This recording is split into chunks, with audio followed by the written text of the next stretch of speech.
The water is cold.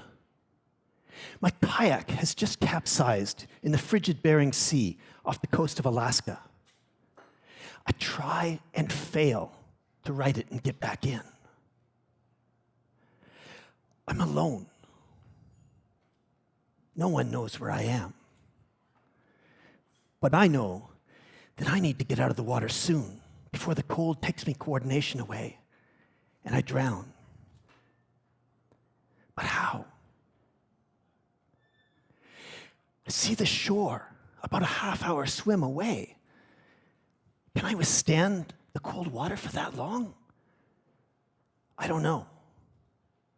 But I know enough about survival to know that the odds are against me.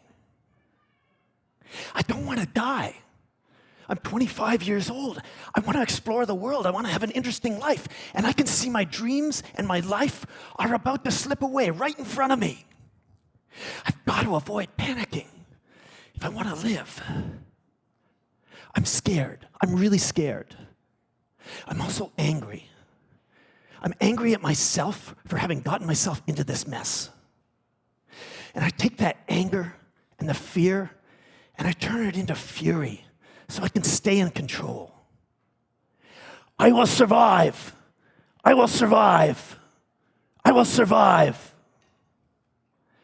I kick off my rubber boots so I can swim. I'm now barefoot. To stay alive, I need to get out of the cold water. The cold gets to me as I swim towards that lonely shore. When I finally reach it, the frozen tundra is covered by a half an inch of snow and ice. I try to walk, but I just fall down. I no longer have the coordination to stand. Instead, I crawl up the beach, gathering twigs and sticks to start a fire with. My fingers are too cold and stiff to strike matches, so I try putting the matches in my teeth and dragging the striker across. The wind blows them out. I try my cigarette lighters, but my thumb is too stiff to run them, and holding in one hand and striking with the other doesn't work.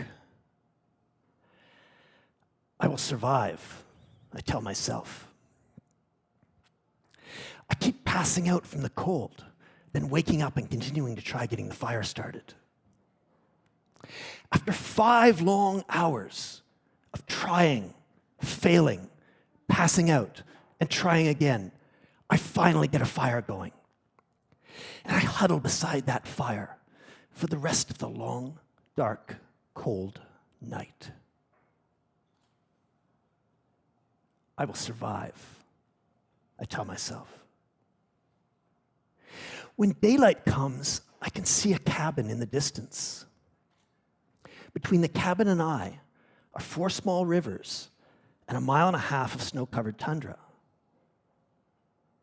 I kicked off my rubber boots in the water, so I'm barefoot. In bare feet, I stumble my way across the frozen tundra. My feet soon freeze. As I cross the thin layer of ice on top of the ground, my bare feet break through. They're badly cut, but because they're frozen, they don't bleed, and I don't feel them any longer. Finally, I get to the banks of the last river, the other side of which is the cabin, and I see someone on the other side. I will live! He sees me. He rows over, gets me, rows me back, takes me up to the cabin, and my recovery begins.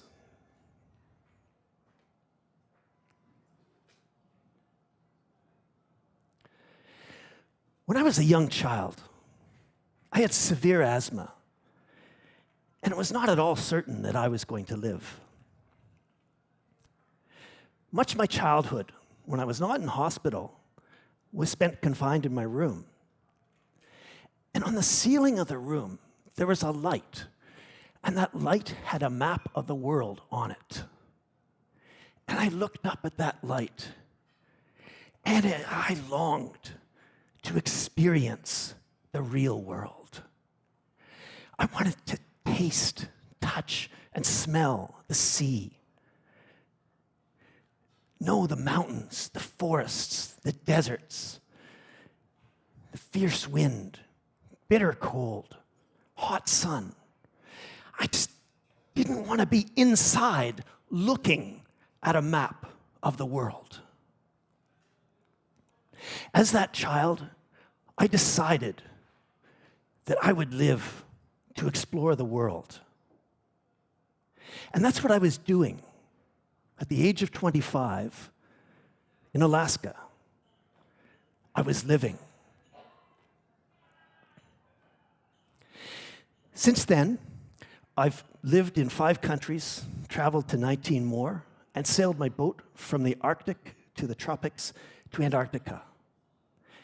And I continue to live, because there is still so much to explore in this great world. Each day, I choose to live,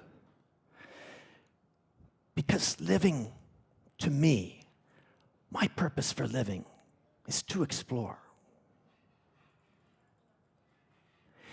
What does living mean to you?